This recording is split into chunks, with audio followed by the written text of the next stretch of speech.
Hello, everyone, and welcome to today's webinar, Maintaining Buildings in a Modern Age. Take custody of your building knowledge and information. I'm Jennifer Getz, the editorial director of Facility Executive Magazine, and this webinar is presented by ARC Facilities. ARC Facilities is transforming access to facilities information with a mobile-first platform for on-the-go facilities teams. Access and share critical building information, including as-builts, closeouts, emergency information, O&M, and compliance information via an easy-to-use mobile app. With instant access to building information, facilities teams can cover more ground, be more responsive, and more efficient. Before we get started, I'll cover a few housekeeping items. Please note the control panel on your screen. This is where you can submit questions via the question box at any time. There will be a Q&A portion after this presentation, so please type your questions in there to send them to us. If at any time you experience a technical difficulty, please send us a message via that question section and someone on our team will answer you privately. Also, please note the orange arrow on the left side of your control panel. Clicking on that arrow will either expand or collapse the control panel, so please be sure the panel is expanded so you can access the question box. And if you are interested in continuing education credits, please note that you receive a certificate of attendance in an email from Facility Executive after this webinar. You can report to your association for the credit. Now I'll introduce your speaker for today's presentation. David Trask, the National Director of ARC Facilities, is a keynote speaker, podcast host, author, and thought leader in the facilities management industry. David focuses on helping hospitals, universities, K-12 districts, and other organizations leverage innovative technology to drive efficiency in the facilities management industry through thought leadership and advocacy. David is outspoken about the urgent need to minimize the impacts of facility team retirements through seamless and comprehensive succession planning. David, thank you for being here with us today. Hey, my pleasure. And thank you everybody for joining. And what we're going to do is jump right in here and talk about the current landscape that we're seeing as far as how folks are managing their asset inventory, how they're really keeping on top of what's changing in their buildings. And then also we're going to touch on what that means as far as that tie between the institutional knowledge of your folks, the team that's been there for a long time, and then look at the old way, the traditional old ways that we're seeing, and that slow transition that we've seen to what is the modern approach of how you manage those buildings and how you manage the information associated with those buildings. And then we're going to talk about how do you keep that up moving forward. So as buildings change, you keep this going and you update information so everybody's on the same page and you have a clear snapshot of what your building current status is and current condition is. And then we're going to look at what that looks like moving forward. So let's jump right in. And we're going to start right here with the how accurate is your database. I see this all the time at different types of organizations, whether it's hospitals, schools, private, whether it's a commercial building, all these are manufacturing, all the different building types is the databases are typically a mess. It's things have changed, things have been updated. We're going to dive in and really look at what that can look like. And some of this may be relatable to you. But what I'm seeing and what I'm hearing is on average, 20 to 40% of those databases are inaccurate. What that means is things have been replaced. They've been decommissioned. How many pieces of equipment do you have on a roof that say no longer in use? Or you go into a mechanical room and there's a water heater sitting right next to the new boiler you just installed, and it's written Sharpie on the side of that water heater that it's not in use. Well, is that updated in your database? Is the new piece of equipment added in there? Also, what about equipment that's moved? So an HVAC unit that used to service these parts of the building or used to service this part of the building, now it services these other areas of the building. Or it's simply just new equipment that's been swapped out. And we've all got these. We've all seen these types of equipment. We've all seen these types of things that move, and it is a constant moving target. But when you replace something or you swap out something, is it being updated in your database? And if it's not, that's a gap, okay? And that gap can cause all kinds of problems. But this is what I traditionally see when I get an asset database from someone and take a look at it when I'm talking to them. Look at all these holes. All right, you've got, I don't even have a description on some of these. Oftentimes, I don't even have a name of what that piece of equipment is, what type of equipment, where is the equipment located, right down to no model number or no serial number. All the critical information about that piece of equipment, it can be missing or it's just unknown. And this is what you should be striving for, though. A list that's complete, okay? Current conditions of what it looks like in the field today. And you're not always going to have this immediately, but this should be your goal, is to always achieve a list that looks like this, because this is going to help you long term for master planning. If you're doing FCAs, it's always great to start with something that looks more like this than this. All right, because then people are hunting, people are digging, trying to find information. Well, think about your team. Your team is out there all over the place trying to fix stuff, but your buildings are constantly changing and renovations happen all the time. Now, these aren't necessarily always big things. Sometimes these are little things. Your team did something. Your team moved a wall. They moved a door. Okay, but you've also have the things that happen that impact larger portions of your building. Those are your big renovations or remodels. But what if you gut a building? All right, stuff moves all over the place and things change. But what that means is this: every one of these roles, and I always love to show this picture, because every one of those tags that's hanging down from these roles represents a change to your buildings. All right, changes happen all the time, which means now I've got all these different roles, or I've got all these digital files. Well, what part of the building did they touch? What section of the building did they touch? Are these all just worthless now because that whole floor's been gutted? But many organizations have these little tags, or they have stickers or whatever on the drawings. What drawings do I grab for the second floor east wing? What, they don't have a clue. So what they do is they start pulling out these drawings, laying them on a table somewhere, looking through them, and realize, nope, that's not the ones. Now I got to pull the next roll and the next roll and the next roll.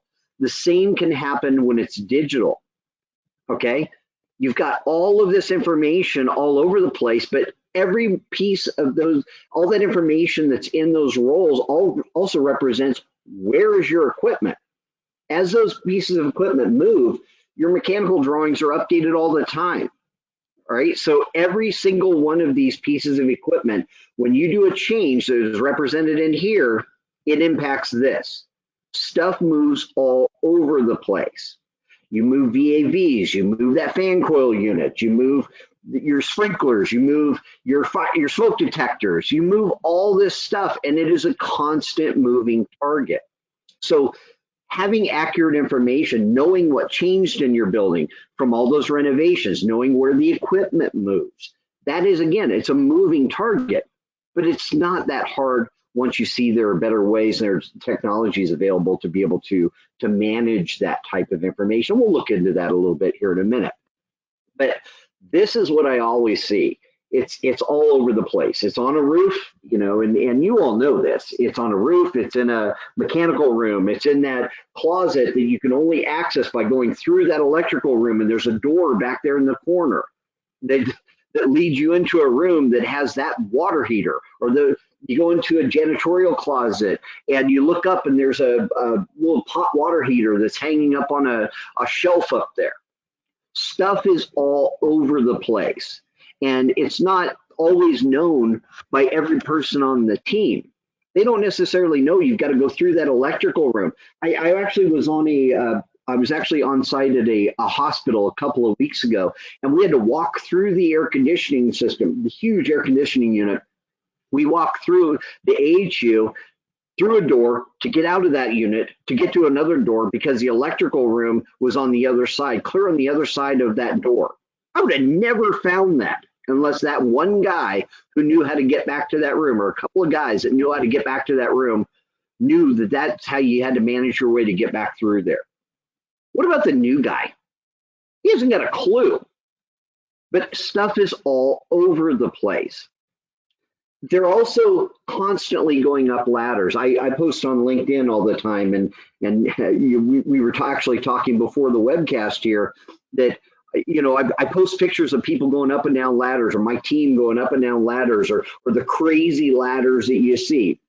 But those guys are climbing up there just to even find out what belt size I need to get. Wouldn't it be more effective for your team to be able to pull that information up before they even pull the ladder out? Now they're not going up and down that ladder multiple times. Now they're not having to remember where every single unit is that serves each part of the building. Which one of my exhaust fans do I even need to go look at when there's 50 of them on a roof?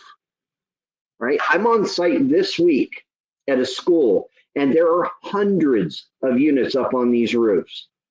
I don't know which unit serves which part, but I'm figuring that out as we go up there. But also, usually what I see is I walk up to an exhaust fan, and written on the side of it in Sharpie is the belt size. Come on, there's a better way. The other challenge is equipment's not lasting like it used to, or a lot of the equipment's even hard to get. But you can think about it this way: buildings last a long time, but the equipment doesn't. HVAC equipment, 15, 20 years. Boilers, 10 to 15 years. Pumps, 8 to 15, and so on. But over time, things are getting replaced. Things are changing. Modernizations are happening. But what happens is, if that information is not updated in your system, we call that ghost and zombie assets. Ghost and zombie assets means it's equipment that's been swapped out. Like a ghost asset is an asset that no longer have access to, meaning it's there, may or may not even be in service, but I've got that on the books. Even though it's not being served, it's not being updated, or we're not maintaining that unit, it's basically obsolete. It's still on my books. So I'm counting that as an asset, even though it's not in use. But also you've got zombie assets. Those are ones that exist, but were never added to the balance sheet. They were never added to the list. So how do I depreciate that information, or depreciate that unit, or even plan for that unit's failure in 20 years when I don't even have access to it or even know it's even there? All right. Think about that from a monetary budget standpoint. How do you plan for something that you don't even know exists? And this happens all the time. But why is that a bad thing? Well, it equates to lost money and risk. So you don't know if you don't even know it's there, how can you plan when it's going to fail? You're basically throwing money away. You're throwing money away, because how do you plan for that $100,000 unit? That another thing, you may not even be able to get that unit for a year. Okay, and that happens all the time. But you're opening the company up for risk. Schools in many cases are required to do FCAs annually or biannually. Hospitals typically conduct them every 3 to 5 years. But are they accounting for everything? If your list, before you even do an FCA, if you're doing an outsourced FCA, if you give them a list that's inaccurate, well, then how accurate is your FCA? They're not popping every ceiling tile. They're not going up on every roof. I talk to folks all the time that are doing FCAs. And don't get me wrong, I'm a proponent for FCAs. The challenge is garbage in, garbage out. If you're giving them inaccurate information right out of the gates, how can you expect them to be accurate with their survey? It's a challenge. The other challenge is you've got a lot of equipment that looks like this. I took photos just this week of equipment that looks similar to this. I walked into a room down in a basement just yesterday, and I think it was a scene out of Freddy Krueger and a really bad horror movie. There was about 6 inches of water on the floor, and I'm like, oh no, this is a scary room. All right, but there were a dozen pieces of equipment down there, and they looked similar to this, rusted out. A couple of the units were decommissioned. All of them were in the list though. So even though they were decommissioned, they were in the list. So field verifying what's out there helps you better plan. So if you go out there and you field verify, or you have an org field verify what's really out there and the condition of that stuff, is going to help you better and more accurately plan for the future, for those renovation projects, for those additional things, right? Facility teams, again, they're on the move. They're on a roof. They're in a, they're on a scissor lift. They're in a basement. They're all over the place, and they're chasing their tails because a lot of times they're spending just a ridiculous amount of time just looking for stuff to do their job. Something fails, and they don't remember or they don't know where something is, then that's wasted time them trying to sort and figure out where the heck it is, right? The problem is teams are on average are spending an hour to 2 hours a day just digging, trying to find stuff, trying to call Bob or call Betty or call John or whoever, trying to figure out where something is to do their job. It is impossible for your team, and let me repeat that. It is impossible for your team to remember where everything is in your buildings. And the larger your campus, it is, again, impossible for them to remember where everything is. And if you're relying on one or two people to remember where everything is, those are single points of failure. What if that person leaves? What if that person's not here today? And these situations happen all the time, and they never happen when you want them to happen. They don't happen at noon. Sometimes they happen in the middle of the night. Sometimes they happen an hour before they showed up. One of the schools that I'm working with, I talked to him the other day, and he almost had to reschedule our on-site implementation where we were going to go out and map out all the stuff because they had a main break and shut down power, or shut down water, I'm sorry, in 3 of their buildings on their campus. It took them 4 hours to find the way the lines ran. Okay, again, brand new, never met. We haven't even implemented our solution with them yet, but it took them 4 hours trying to find the information to even get this leak and figure out where the lines ran. That's crazy. All right. The one guy had just retired who was there when they just replaced some of those lines. One guy, and he just retired.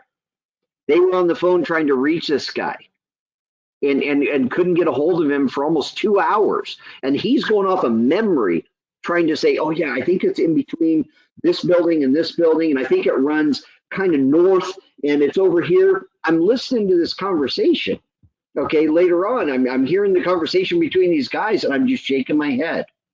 One guy knew where stuff was, and he was retired. It's a problem.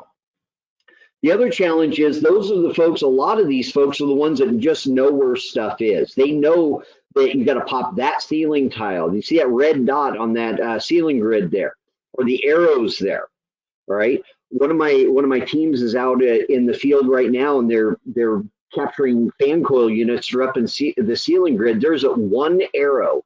There's 50 units. Not one arrow, not one dot on the ceiling grid. 50 units. Trying to pop ceiling tiles, figure out where they are, which side of the unit is the tag that has all the information about it. Or where's the isolation valve? You know, you see up here, you've got domestic water, you've got domestic hot and cold. Okay, supply return. Where is that? And who knows which tile to pop and see where that particular unit is, and more important, or where that particular line's running. But more importantly is, what does that service?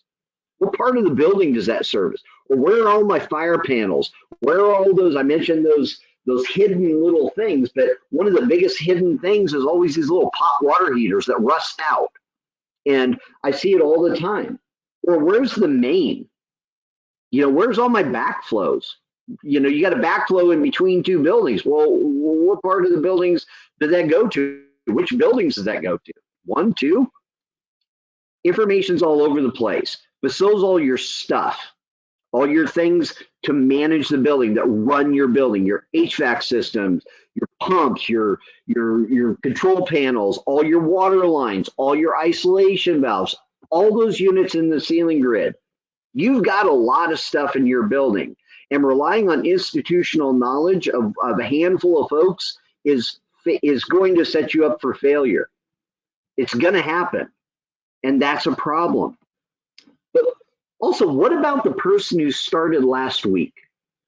Do they know where everything is?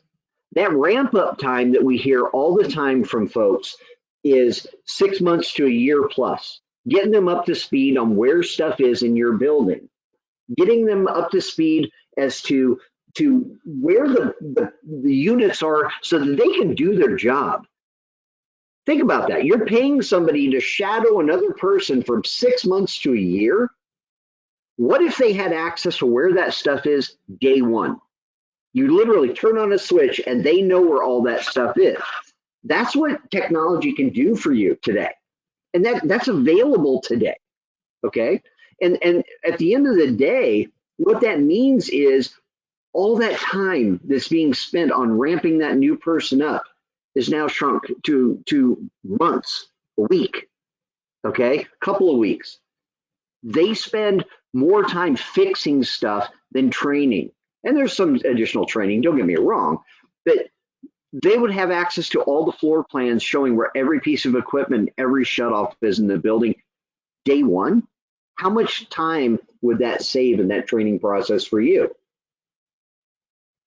But here's the other challenge is everybody's got a guy named Carl or Bob or John or whoever that knows where everything is.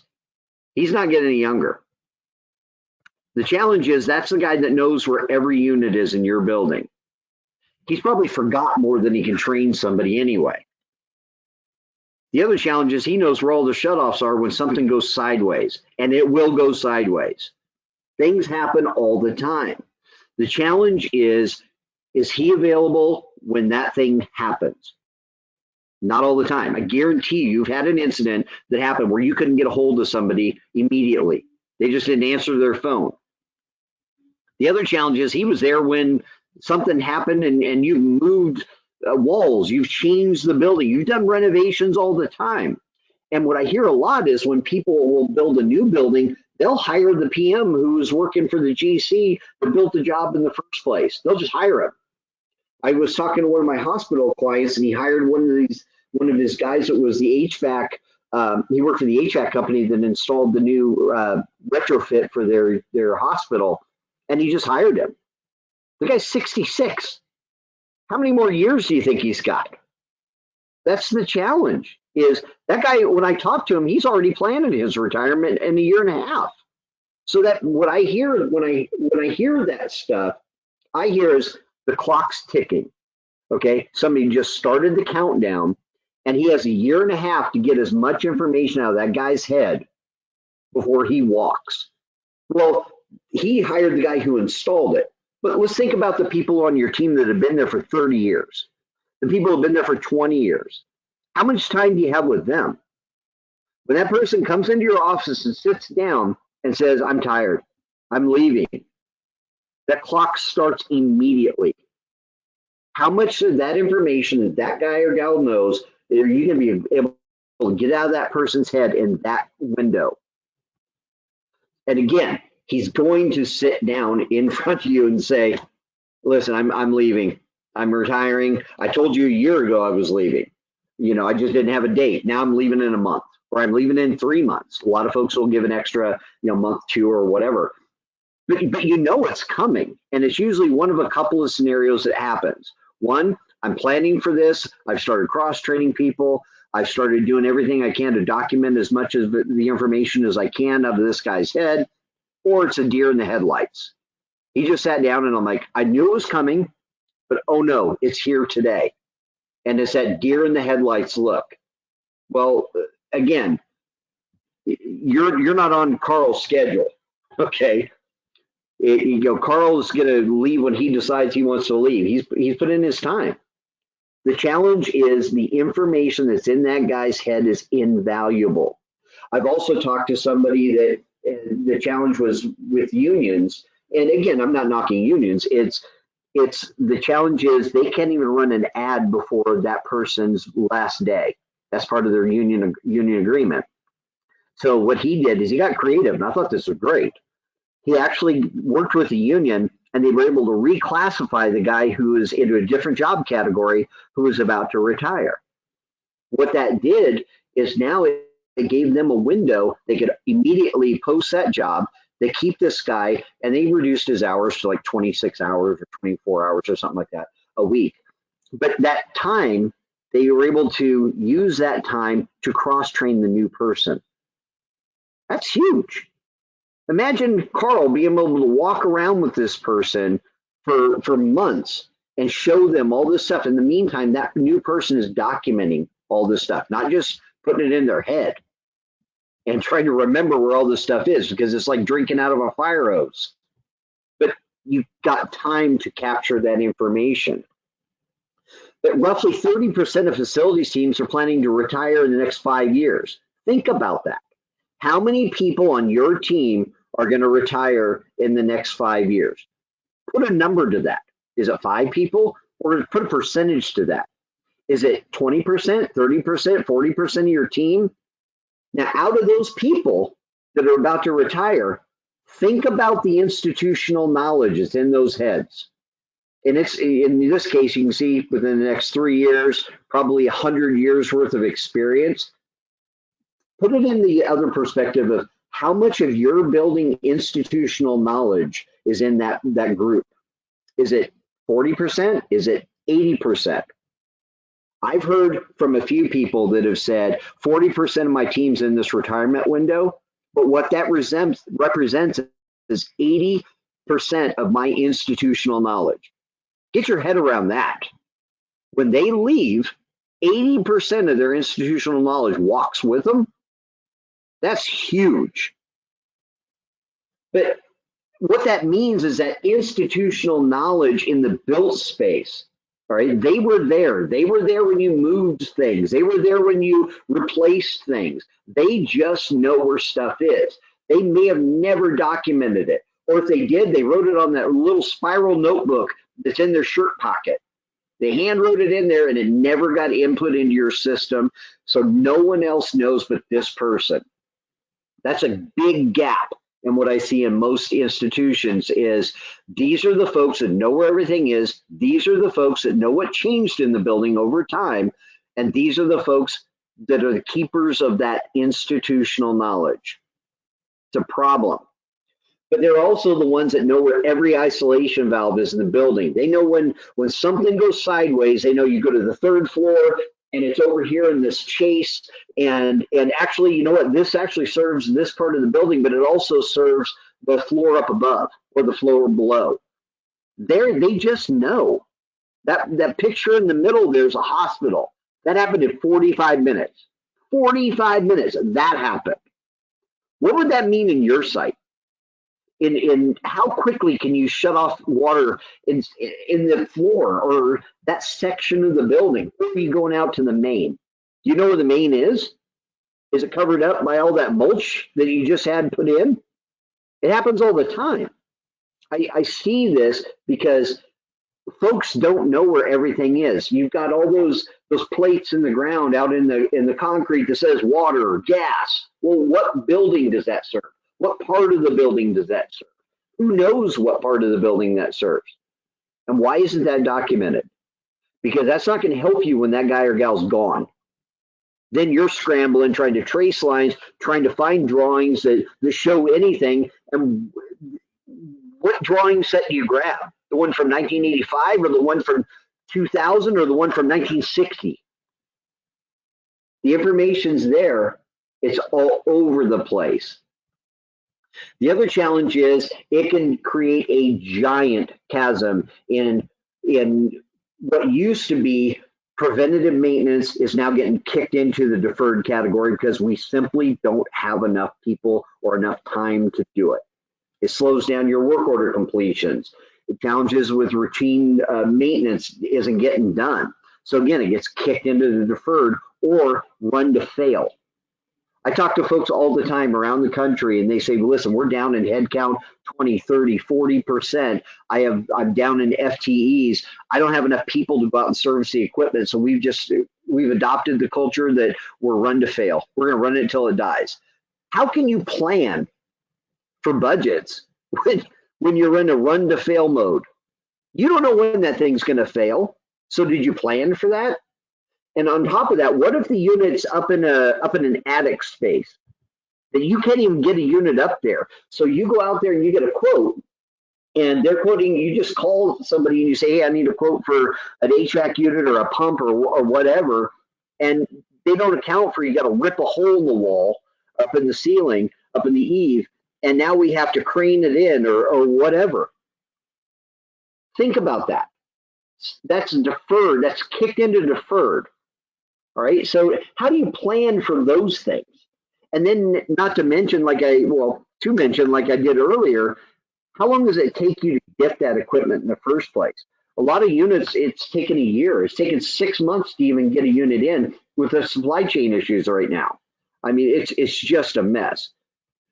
But the labor shortage is the other issue here, and this is a big one. Everybody's struggling to find skilled labor. Everybody's struggling trying to find anybody to backfill. I hear a lot of folks are starting to hire generalists, or in some cases, I hear they're actually just hiring people that are even interested in the industry, and they're doing apprentice programs in-house. A lot of them are also partnering with local community colleges, local trade schools. That's fantastic. There just aren't enough people coming back in to fill that void that's been created by the folks who have been leaving, whether they're retiring or they're just taking another job elsewhere. So how do we bridge that gap between the old and the new? Well, what that looks like is something like this. The old way, I took these photos. The old way is the guy on the left. He's the one that has that notebook in his shirt pocket. He's also the guy who's trying to remember, listen, was the last renovation in 1985? No, actually, I think it was in 2001. Well, let's look at both. And then while I'm talking to him, he's searching, trying to find information. Said, oh, I can find anything quickly. I can find anything I need to do my job. I can find those drawings. 2 hours later, he still didn't find it. I called him 2 days later, still couldn't find it. That happens all the time. And come to find out, somebody had accidentally deleted it off their share drive. It's gone. They don't even have a paper backup. I talked to another guy the other day. He had all of his equipment database, all of their work orders and everything they have in a work order system, but all the additional information that he had for each piece of equipment was on an external share drive, or external hard drive, I'm sorry. The hard drive failed. Gone. That's where he kept an Excel spreadsheet where everything was listed, and that all that information is now gone. Then there's the transverse part of that is the guy on the right. Modern way. This guy's walking around with an iPad. He's documenting where everything is in his building. Everything on a floor plan. It's dummy proof. He can see every shutoff. He can see every piece of mechanical equipment. All of it. All from his phone, all from his tablet, or from his desktop computer. Wherever he is, he knows where everything is immediately. You know, and that's where the modern way.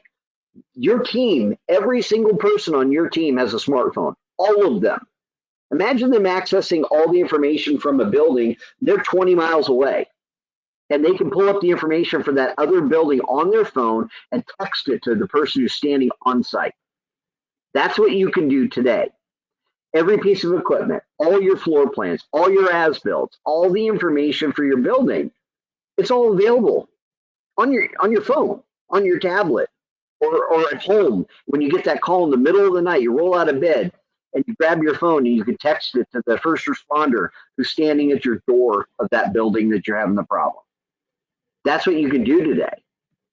But this is what we traditionally see when we walk into a organization in the first place. You got a plan room, it's a mess. I talked to a guy earlier today, and he said the school district that he just left, and he's at a new school district now, was storing all the drawings in trash cans. Trash cans, right? And imagine custodial coming in there and grabbing those trash cans, not knowing, and they throw them away. Even though he's got written in Sharpie on the side of it, a big red Sharpie saying, do not trash.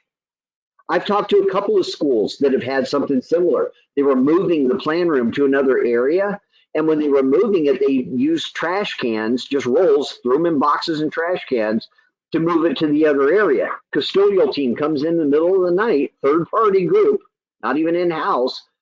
Custodians come in, they're cleaning it. They threw all those drawings that were in the trash cans in the dumpster. That was on a Friday. Okay. One guy came in on a Saturday looking for something and said, "Oh my God, where are the trash cans?" He was dumpster diving on a Saturday, trying to pull out all those drawings that had all kinds of stuff in it. It actually on it, and it actually rained the night before. Nobody closed the lid. He's drying out plans all over the place. Think about that. It's a mess. That was their only copies in the trash. Just it happens. It's a mistake. I was in another location that they have a plan room, and right next to it's a bunch of tables in another room, and a sprinkler had popped in that room that had all the tables that they normally lay all their drawings out on from the room right next door. It happens. Things happen. But having it in paper, having it on here is a mess. Trying to find anything. This isn't any better in many cases. People scan, they scan all their stuff in, dump it on a share drive someplace, and they can't find anything. They have to open up hundreds and hundreds of PDFs trying to find the drawings for, I need to find the mechanicals or the ceiling grid for the third floor, the southeast wing of the building. What drawing do I grab from here? I have no idea. So I start opening each one. Nope, not that one. Nope, not that one. Oh, that file's corrupt. Nope, can't open that one. Can't open. It's a mess. And then what they usually end up doing is if they have something like this where they scan that stuff in, they give up and they go back to this, looking for this. There's an easier way, right? This is terrible. This isn't much better. But relying on that information, again, when you scan something in, it's a photo of a drawing, right? Is it searchable? Can I find it? Are you able to search for attributes on that particular sheet? Again, there's a better way. But also keeping up with the building changes as things change. Is your team able to go in there and update changes on the fly? Are they able to climb up on the roof as I swap something out? I can actually update it live, hit save, and every person on the team can now see that change. Can you do that today? If you can't, you need to take a real hard look in the mirror and say, why not? But then there's the FCAs that I mentioned earlier is, again, I'm a proponent of FCAs, but again, it's garbage in, garbage out. What are you providing those people when you started FCA? Are you giving them an accurate list? Are you giving them accurate drawings? Are they able to see all the historical changes?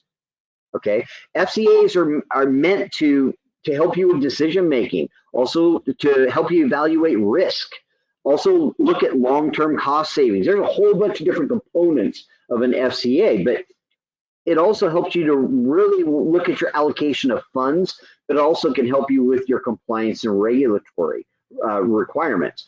But again, it's a very comprehensive thing, but again, can be garbage in, garbage out. But here's the other reality of FCAs too. FCAs are a snapshot in time. So it's what they've uncovered is your current condition today. But how often are you doing that FCA? Okay, I talked to one lady and she said that they've got 50 buildings. They're doing an FCA. It's actually this year. It's a 5-year agreement, but part of the agreement is they're only going to do the FCA on 10 buildings per year over that 5-year contract. And I paused for a minute and I said, so hold on, let me understand this. You're not going to get a complete FCA for 5 years. She said, that's correct. I said, so are you updating the FCA, or are you assuming there's not going to be one change on the first 10 buildings or the second 10 buildings for 5 years? And she paused. And that's what that means. So if you're doing a staged FCA versus an entire FCA, how often are you reviewing and adjusting that FCA as you're going along, meaning building changes, are those changes being reflected into your FCA ongoing? And also, how involved is your leadership in the FCA? Meaning, are you getting them involved? How often are you meeting to really talk about the changes that have happened that are going to impact your FCA results? And then also, how often are you field verifying what's changed in the field? So when you're doing a facilities condition assessment, and again, that's an FCA, you really got to take a look at what that means to your organization and how often are you updating that? Because an FCA should never be a static thing. Even though it's a snapshot in time when it's completed, it should constantly be updated, constantly be changed as your building situation changes. And your buildings will change, but it also will help you make informed decisions. So some of the consequences of having an inaccurate FCA is misallocation of resources, also unrealistic budgeting. How can you plan for something in an FCA that, sure, they're going to give you a cost or a ballpark cost of what it's going to take to replace the unit, but is it taking into consideration, like I mentioned earlier, the additional cost of ripping open a hole in the side of the building and craning that unit in, or craning that unit up onto the roof? Many don't. It just is talking about a replacement cost of the unit. So again, it's not just, you got to get into the weeds when it comes to looking at a facilities condition assessment, but also if you have inaccurate information in an FCA, it could also help you or cause you to a failure to address critical issues, critical things that are on, of equipment that's on its last leg, or the roof is about to fail because it's got so many cracks, or the end of life of that equipment or that thing is coming up quickly. But it also can have an immediate impact and negative impact on your long-term planning. How can you plan for stuff in the future or budget for things in the future when you don't have an accurate snapshot of what's available and what's in your buildings today?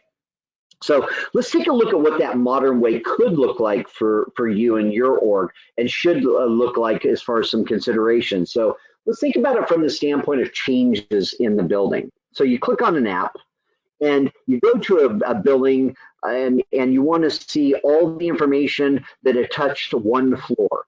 So you can see here's an actual building floor plan, and here's the different changes that have happened on this section of the building. You tap on it, and now you have that drawing set for that part of the building, the most recent drawing set or most recent set of as-bills that touched that part of that building. Can you do that today? Let's talk about equipment.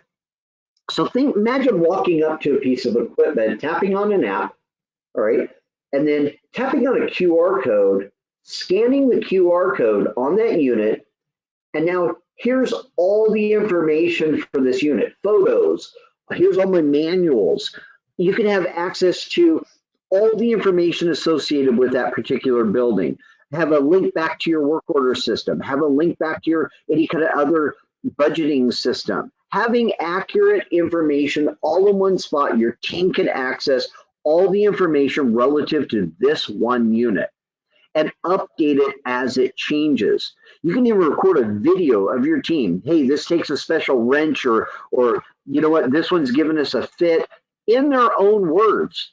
Record that information and save it to the unit so the next person who's got to work on that has that. You can do that today. That's the modern way. Also, all the shutoff information. Imagine having all the information about all the buildings, all the water, gas, power, med gas if you're healthcare, all that information all in one spot by simply tapping the button that says shutoffs. And then here's all the different shutoffs. And you can see, you want to zoom in and see this particular water, and here's a backflow, all right? You can put in all kinds of details about this. Shuts off this building, shuts off this section of the building, shuts off sprinklers, shuts off whatever.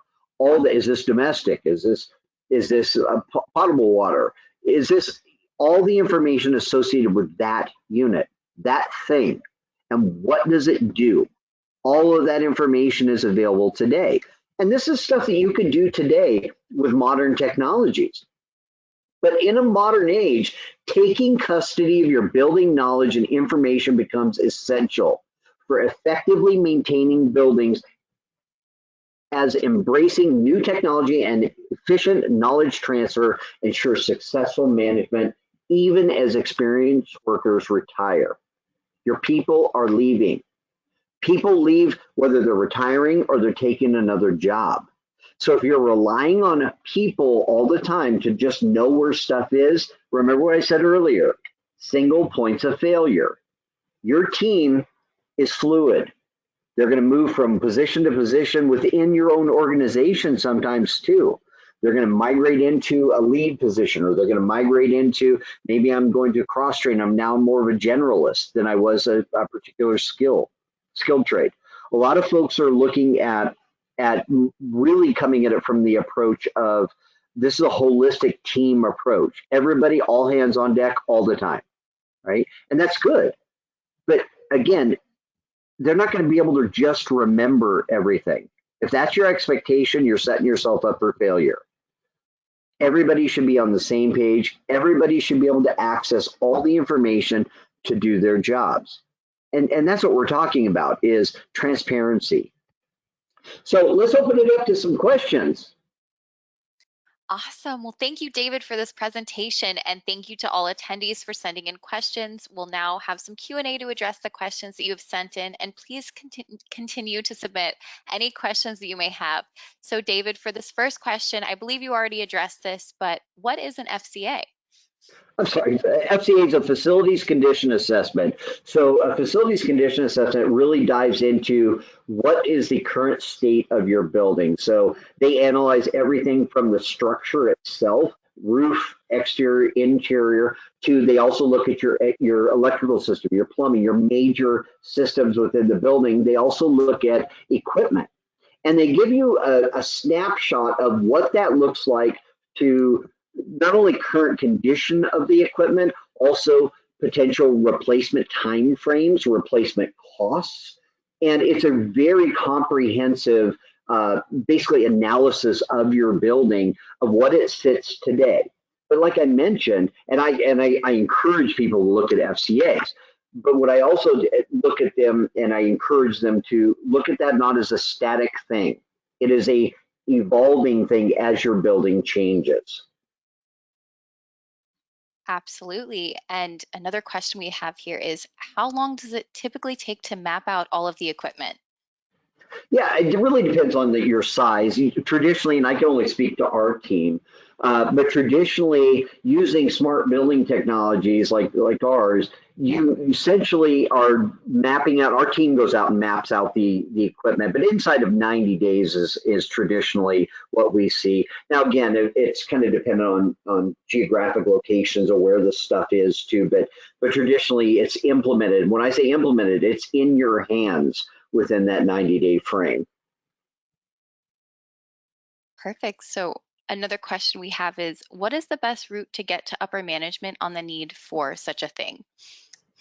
Yeah, I think at the end of the day is it comes down to building that relationship with your team, building and your leadership, meaning your leadership needs to be involved in these decisions. Your leadership needs to know what's happening in your building, and that's a relationship.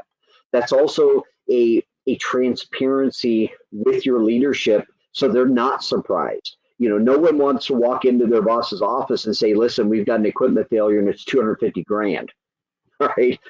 That's a surprise. But if you're talking to them about this going forward, listen, we've got a budget for this stuff. And part of that can be from an FCA result, but part of it's just you knowing what's out there and knowing the equipment's on its last legs. You know, I often say that a lot of the equipment that's in the field is held together by duct tape. And I literally see duct tape on units all the time. The challenge is, how much longer is that tape going to hold? And what is the financial impact on that? If you're walking into your boss's office, and you just drop that bomb in their lap, that's not something like you roll a grenade in the room and walk away. They're going to say, come again? You got to have that. You got to have that relationship, and it's honestly, it's an open conversation. You know, they would rather you be transparent with them. And again, keep in mind, and I actually posted something on LinkedIn the other day about this. I said, your senior leadership doesn't know the first thing about facilities, and they certainly don't know. Traditionally, they don't know, you know, all the different hats that you wear. But what that means is you've got to educate them on all the things that impact them, and that's the bottom line. Their bottom line is gonna be impacted if this piece of equipment fails. It means this. You've got to educate them on that and have that kind of discussion. Perfect, perfect. So another question we have is, does your team come out and do the equipment mapping? Our team does, yeah. We actually, as I think I had mentioned earlier, our team's actually on site at a college today or this week. They've been here for 2 weeks, and they will be done with this university this week. And that's mapping out all mechanical equipment. They're on every roof. They're in every basement. They're everywhere. Every door gets opened, and we're popping the ceiling tiles, climbing the ladders, climbing the roof hatch, you know, popping the roof hatches, and up on the roof. I actually have a sunburn from being on the roof in Northern California this week. But at the end of the day, we're mapping all that stuff out, and we do the work. And at the end of the day, your delivery is what I showed earlier. Mhm. Perfect. So another question is, what if I don't have an equipment list? Uh, it happens. It happens more times than you would think. But we actually create an equipment list. So as we're going around and we're doing that mapping, we're inputting name of the device, model, serial number, manufacturer information, what floor is it on, what room's it in, what building name. We're entering all that information into the database, and now you can export that out and import that into your work order system, or just leave it into our system. But then everything matches too. The other thing too is we're adding those QR codes, or adding a QR code to every device. So not only does your team have the ability to walk up to that unit, scan that QR code, and open up that equipment record, your vendors can too. You can set up a vendor group and have them scan that QR code, and your vendor can actually, if they are a user in the system, they can actually update their information as they go too. Cool. So it kind of, the next question I have here is, I outsource my VAV maintenance. Yeah. Can I give my vendor access, which kind of Oh yeah, absolutely. lends Yeah, this. you can set out, you can set up, think of it as vendor access a couple of different ways. One, think of it as like you just mentioned in that question, the VAVs. You can give that vendor access for the length of their contract. Same can be done with, if, for instance, I'm going to do a renovation on my building, and I want my GC and the trades to have access to just that building through the duration, the 18 months of that project. You can also do that, and they can see all the historical stuff that's ever happened on that building before they even start ripping walls open. So they have all the as-bills for the entire historical record before the project even starts. That's huge. Yeah, absolutely. Another question we have here is, what if you do not have blueprints to a building? Yeah, well, we start with a baseline. Everybody traditionally has some kind of a basic floor plan. If you don't have anything, I'd recommend trying to find a permit set. You can obviously go to your county or your city and grab a permit set. Start there, because as you build stuff and as you add stuff and do those renovations, everything's layered on top of that. So as long as we have a base shell drawing of something, and a lot of times we'll have a life safety drawing, we'll start there as our baseline drawing, because that's usually the most accurate because it's constantly being updated. But again, as you find new drawings, or you add new things, we can stack those right on top. All right, perfect. So another question here is, how difficult is it to learn the software, and is it available to test first? It's very easy. We actually have a demo that we do for folks. I'd recommend. I think what they're asking for is like a sandbox, potentially. But at the end of the day, it's got to make sense. We don't traditionally try to just throw something out there. We're solutions people. We want to make sure, and I'm the first person that will tell somebody when I sit down and talk to them, this doesn't make sense for you, or this module doesn't make sense for you. Our system is module based, so if somebody has a need for a specific thing, I really try to figure out what makes the most sense for them, because they can always bolt on other modules down the road. But that's more of a consult to sit down and figure out, does this even make sense with them in the first place, and then we can discuss that. Right, right. So another question we have here is how many square feet can your team map over the course of a day or week? Oh goodness, that's a really good question. It really depends on hospitals are more. We do a lot of hospital work, but we also do a lot of schools and manufacturing and commercial space. Hospitals obviously take a lot longer. There's just more stuff. Hospitals are more complex systems. Um, I would say in a hospital, goodness, we're probably doing 1 million square feet every couple of weeks. Schools, we can do hundreds of thousands of square feet um, at any given time in a day or two. Wow, thank you. So Yeah, another question we have here is, and I think we have time for about like one or two more questions, are sure. who updates the equipment when we change or add? Yeah. So that's an easy question is your team will always be trained how to do it. But if you're renovating an entire floor or renovating an entire building, we come back out. We just come back out. That's what we do. This isn't a one and done. Our team's always available to be able to help with that. But if you're moving ones and twos, we're training your team constantly, and ours is unlimited training. But we train your team how to add stuff because we know even when we do the site visit, we're going to miss some things. And because we're not popping every single ceiling tile, but at the same time, as your team's working on a smoke detector and they're on a ladder and they turn their head around, there's an isolation valve behind them. We train them how they can pull their phone out of their pocket and pin that thing that they found for that isolation valve, and they can take a picture of it. They can pin the location on the floor plan, hit save, and now everybody on the team sees it. It's very simple. I'm a firm believer. If it's not easy, the team's not going to use it. This is extremely easy. Nice. And we have time, it looks like, for one last question. We are doing an FCA later this year. What things are typically not included when you hire an outside vendor to do it? Oh, that's a good one. Um, be careful of a couple of things. I would highly recommend you read the fine print of the FCA. There are a few things that I've seen on some FCAs where they don't get on a ladder.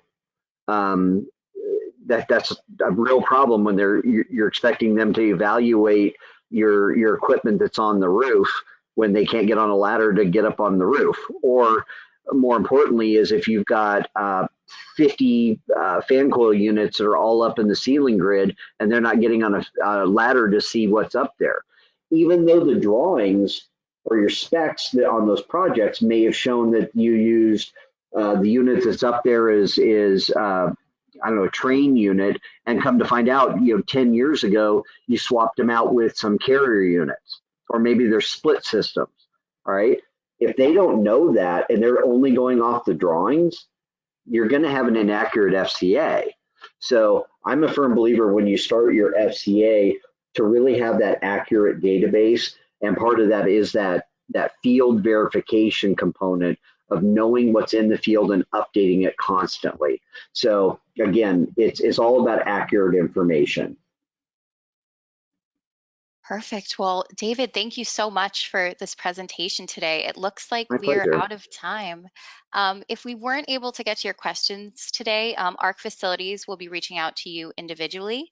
Um, Thank you to ARC Facilities for sponsoring this webinar, and of course, special thank you to our audience for attending today. A recording from today's session will be made available on our magazine's website, facilityexecutive.com, and at arcfacilities.com. Thank you and have a great afternoon.